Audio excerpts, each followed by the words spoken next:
Marnisa. And I'm Larry, and this is Short Talk Podcast, where we take the long conversation about love, marriage, relationships, and everything in between and make it short. All right, y'all. Welcome back to another episode today. In this episode, we're basically just going to talk about what led up to us getting engaged, from our proposal to moving in together and wedding planning. So, initially we dated for 2.5 years and we talked about marriage a lot, but we really didn't get serious about it probably to year two, three. Yeah, about two. When we got about year 2, we were very serious about talking about it. We was definitely, it was definitely on the table. Right. I didn't know how for sure you was about doing it, but I knew I was like, it's coming up, so I need to be prepared if the question comes. Right. So I knew for a fact for me that I always wanted to get married. That was just something I've always wanted. I've always wanted like a family, have a husband, have kids, all of those sort of things. So we talked about it, and Larry's point of view was about the same as mine, but a little bit different. Yeah, it was. When I asked her, I remember we was at my parents' house, and we was in the guest room, I think. I think we was in the guest room, yeah. And I kind of wanted to have her, like, kind of by herself where I can ask her for myself. Like, I didn't want it to be in front of people. I didn't want other people, celebration or, whatever, kind of like dictating her outcome, the outcome of the proposal. I just wanted to be like man and woman and kind of tell her how I was feeling at the point and just tell her that how much I loved her and that I wanted to spend the rest of my life with her. So I decided to do it in that intimate sense. Yeah, so initially I didn't know that was his point of view of what he wanted a proposal to be. Because for me, obviously, I would have liked my family to be there, his family to be there, and like the whole shebang, the works, everything, everybody. But I didn't know at the time that he preferred something more intimate. So I didn't learn that till down the line that's what you wanted. Yeah, that's what I really wanted. I didn't want all the screen like ooh, I didn't want all that to be like okay, I gotta say yes. Why did that make you nervous? Like that I would say no?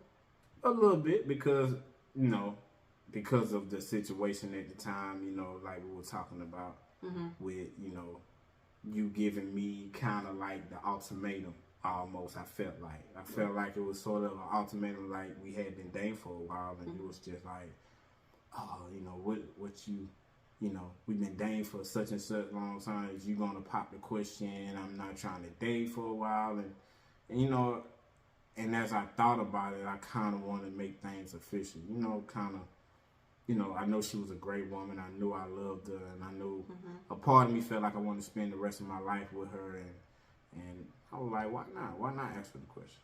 All right. So he did, I will say that I was a little bit forceful in asking and like kind of wanting to know, like, did he want to marry me? Did he want to get married? And, looking back on it, we could have waited a little bit longer because during that time we were like really young. We were 24 years old when we got married. Yeah. So we still had a lot of growing up that we needed to do, a lot of things that we haven't even experienced at the time. So, looking back on it, we could have went a little bit slower, but also I feel like everything happens for a reason, and I knew that we were going to be together. Yeah, I knew. I kind of figured it was. I mean, I knew you knew me. We knew we were going to work hard to try to make this thing work. I knew it was going to work in the long run. Right. Yeah. So after the proposal, it came time to tell our families that we were engaged and that we were planning on getting married. We did have a conversation with his parents. It happened at their house. So we had a conversation with them. I want to say, I can't remember if it was the same night or the next morning. I think it was like night. The same night? Yeah, same night. Yeah. Yeah. So I remember telling them because his parents got young. Well, his mom was like the same age as me at the time, and your dad was about 30 when they got married, 30, 31? Yeah. Yeah, so, we talked to them about it, and, we had their full support. And my mother-in-law, she gave me this one piece of advice that I still use to this day.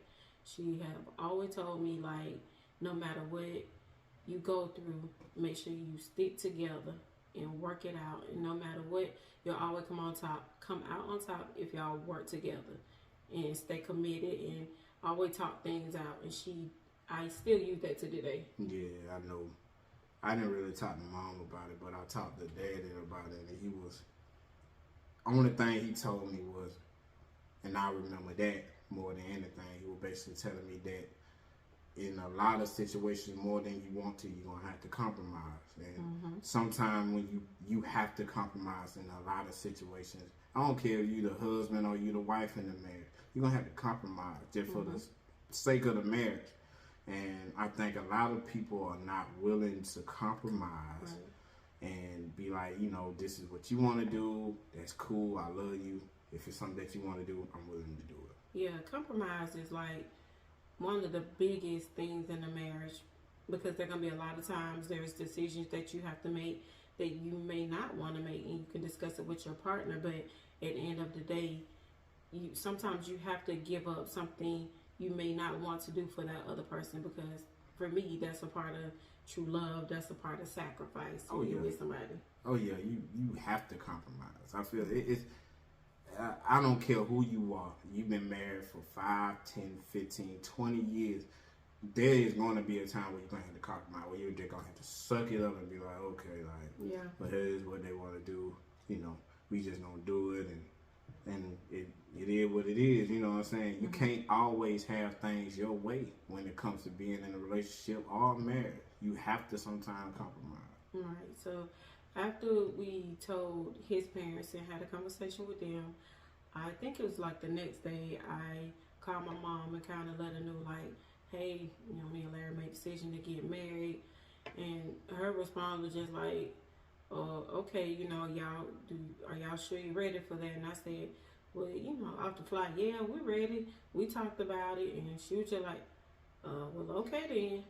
That was basically her response. And my dad, I want to say, I did not tell my dad right away. I want to say I waited a few months to tell him, just because I didn't know what his response was going to be to, although he liked Larry a lot and, you know, they get along. I just didn't know how he would feel about me getting married. But after I told him, he was very cool with it. And like I said, he was like, oh, Larry, good dude. I'm not worried about y'all. It's going to be some hard time, but I think y'all making the right decision.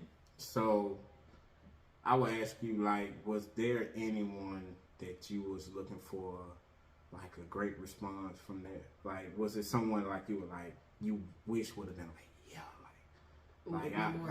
a bit more excited for you, right? Yeah, I actually went through a situation like that. So I told one of my closest friends that I was getting engaged, and I mean, I was really excited, like excited to the point that I called them the same night and told them like, oh my God, Larry proposed me, we're getting married, and their response was just like, oh, okay, and it really killed me at the moment, because I felt like it was a happy time for me and I was super excited. And so, you know, disappointment kind of set in, because they were like, well, you know, you're still young, I don't think you're really ready to get married. But I just felt like I wanted that support and didn't get it from a person that was really close to me. Yeah, when you go through something like that, you really looking for the support of the people that you care about the most to be there for you. And if you don't have that, it's gonna make you feel some type of way. Right? It's definitely gonna make you feel like, man, are you really happy for me? You saying it because you getting it out, but are you really happy for me? Right. Have you ever felt that way? Like, did you feel the same way? Did you share the news and felt like you wanted somebody to be happy for you, or did you just feel like, you know what, let me just keep this to myself because I want to be happy no matter what? I was more so on that. Like, let me keep it to myself. Like, you know, this is my life. This is my decision. I'm making it based upon what I want to do, and I'm gonna just leave it at that. And when it comes out, like, it just comes out. And you know, to anybody out there, it's your life. You make the decision based upon what you want to do, right? You know what I'm saying? I don't care what your mama, your daddy, your brother, whoever tell you. You know, you gotta make up in your own mind what you want to do with your own life. And I feel like in this particular situation, I was basically making my mind up like this is what I want to do. And that was your decision. Of course. So after we, spoke with our parents, and most of our immediate family, we talked about moving in together because we had been in this long distance relationship for 2.5 years, and for us that was like the next step in like kind of bridging the gap to kind of becoming one. Oh yeah, I felt like that was one aspect in our relationship that we haven't got the experience on, knowing how it is for us to live with each other day in and day out. You know, the long distance relationship that we was in, it was cool, it was getting strenuous, but I felt like we had to move in together. Yeah, so I know for me, coming from a family that I wouldn't say it's forbidden, but it's not, it's a little bit frowned upon to be living with somebody you're not married to before actually getting married. Most families think like that. Right. So what I did was I basically had a conversation with my mama. I just picked up the phone and called and asked her what were her thoughts on me moving in with Larry before we got married. And my mama, she felt like it was best for me to take that step because she was like, you really learn more about a person when you move in with them. And she was like, I think it's best for y'all to do that before you actually get married. Yeah, I got that vibe a little from my parents. I think they just hated that I was leaving. You know, it was like, I'm the baby, so it's like, of course, I'm leaving and going to, do this journey as a man with this woman, and I think it was kind of like, okay, you got to do what you got to do, and as a parent, I understand it now because you got to be able to let go sooner or later. Yeah, you do. That's very important. So, we decided to move in together. We picked, found a place, and it took some months of trying to save up. Being on the job, we're not making too much money, but we saved up and kind of looked around and finally found an apartment and kind of stayed in the hood a little bit in our first apartment. It was definitely a hood apartment. Yeah, it was kind of hood. When you go home and there's people standing out, you gotta turn sideways to get through your door. It's noisy. Stuff. Yeah, it's music playing, bumping outside. Yeah, that's kind of like the hood. You know what I'm saying? But we was together at the time. We were young. We didn't care. As long as we were together, that's all that mattered. We were just happy to be in the same space finally after all that time. So we were just really excited about it. So our next step after moving in together, we started talking more about what we wanted from a wedding. If we wanted to have a destination wedding, if we wanted to have a church wedding, if we wanted to elope, like what decisions we wanted to make as far as wedding. Like, did you have any? What was your main concerns on like the actual wedding? Like, what was something that you wanted? I with the wedding, I wanted to basically be all that you wanted to be. You know what I'm saying? I just wanted to make you happy at the time. I was like, as long as she happy, I'm good. You know what I'm saying? But my question, though, my question is, what was something that you learned about me when we first moved in together? Like, that you didn't know in the 2.5 years we were dating before then? What was something that you were like, oh, Lord, I got to deal with this? He didn't tell me about this. Now, it may be small to some people, but to this day, we've been married 11 years.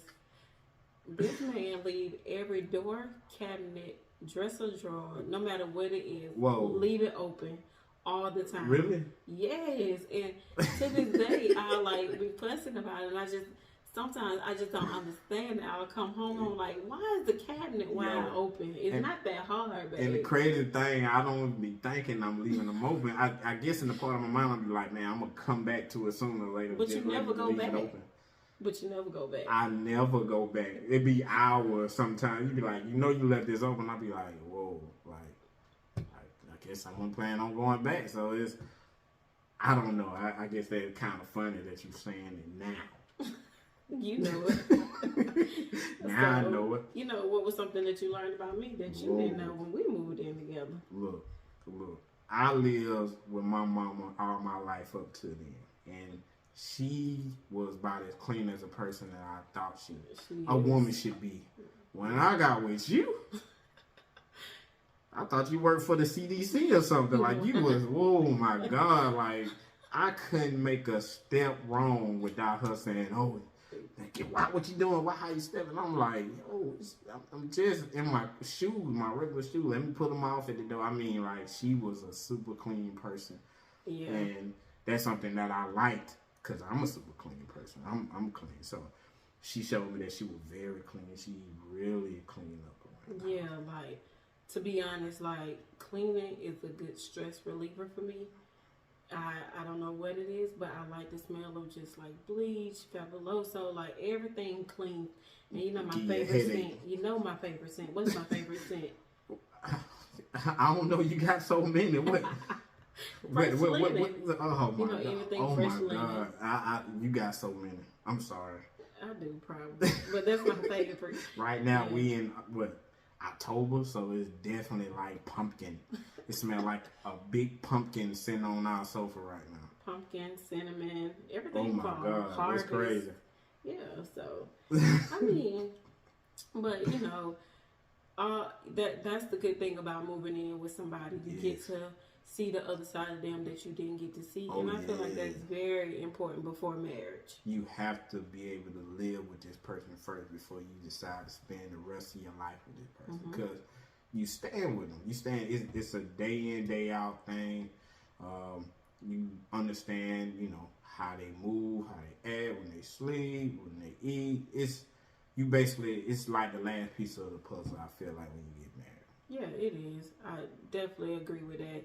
So, you know, after we, you know, went into like kind of wedding planning and deciding on things, we really just went into a space where we were just getting to know each other even more and just working a whole lot, just talking about things that we want for the future and, you know, what we want to do. Yeah, we were definitely talking about things that we saw in the future for ourselves, and you know, what we wanted to be career wise, and what we wanted to be, you know, marriage wise. Sometimes and most times that, you know, plans don't work out, but in some instances it does work out.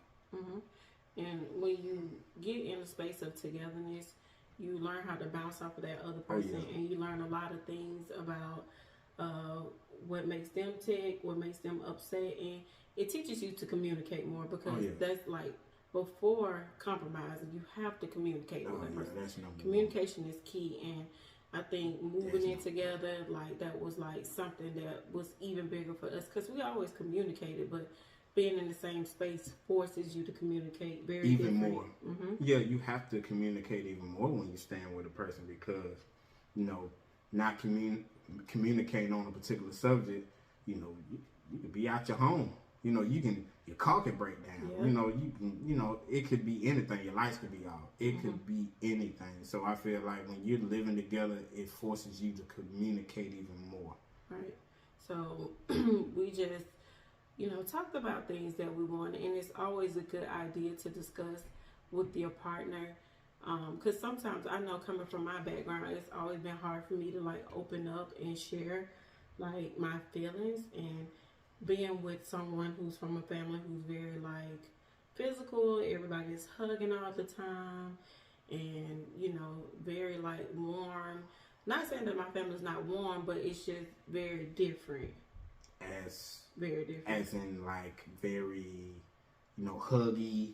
Yes. Yeah, because my family all hug. You know, huggy, I struggle huggy. with. You know, I struggle they with hug it. strangers. So it's, they really do. Yeah, so it's definitely a, you know, kind of a showing type of love family. I guess what she trying to say is that, you know, from her background, it's more of telling you I love you and showing you that I love you, rather than my family. They do that, but they also, like, from a physical standpoint, show you that they love you. You know, hugs, kisses, and all that stuff. And sometimes with some people that matters. Some people need that aspect, and in some people lives, that's more important than anything, than you showing them that you love them. And, you know, I never knew I needed that until I started getting that, being in a family like that, because I always thought it was so weird that my mother-in-law would like hug me and kiss me on the cheek. I used to be like, why does she do that?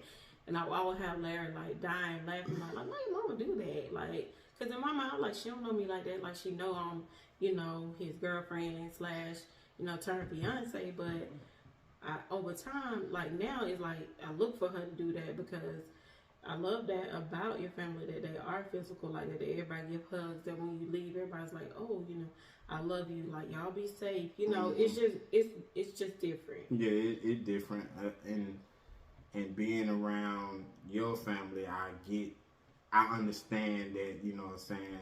A lot of families are not like that. My family are like that, and sometimes I think it deals with going through like life and understanding that life is short. Right. So when you around the people that you love, you never know when your last time you're gonna be around somebody. That's true. That's true. So when you're around them, you want to hug them and kiss them and tell them that you love them, and because you know, as we talk about all the time, them be the first people that be falling out at the funeral. Like, oh my God, like hugging all on the body, but you wasn't doing this when they was alive. Right. So it's like, you know, when they alive, hug them, tell them that you care about them. Make sure you spend time with your family. And make sure you spend time with them. Make sure you like try to support people. So, you know, we just tried our best to get to know each other families on an even deeper level, and we take family time very seriously. We spend time with Larry's family a lot. We also spend time with my family a lot, and we've been doing that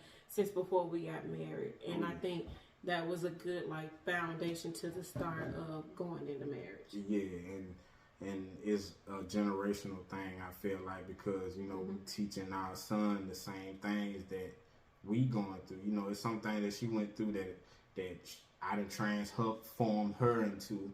And there's some things about myself that I learned that she can transform me over to. So it's like we are changing each other, being together for as long as we have been, and we just kind of putting the good to our son. You know what I'm saying? Yeah. And sometimes you have to do that. Sometimes, you know, everything that you learn as a kid, you know what I'm saying, that you think you may know for life, it's the right thing. You know what I'm saying? You get with somebody like, you know, you be like, oh, okay, that's the way to do it. So, you know, we went through a lot of those things, and that led up to our actual, like, planning and our actual wedding day. But we can't give all the details on that because then y'all won't come back next week. Nah. We got to keep y'all locked in, for real. So, I guess we're going to call it episode, huh? Yeah, we're going to go ahead and get ready to close out. You know, thank you guys for tuning in once again. Oh, yeah. We are, like, constantly just getting really good feedback about this podcast, and we're excited to just keep it going. So, next week, we're going to, you know, talk about our wedding day and how that went and all the fun times with that. So, yeah, come back next week. Oh, yeah, y'all definitely come back. And anybody that been supporting us on our social medias, we appreciate y'all. We love y'all. Yeah, God bless y'all. And just come back next week. We'll be here, right here, waiting for y'all. Okay? Right. No doubt. We gone. All right. See y'all later.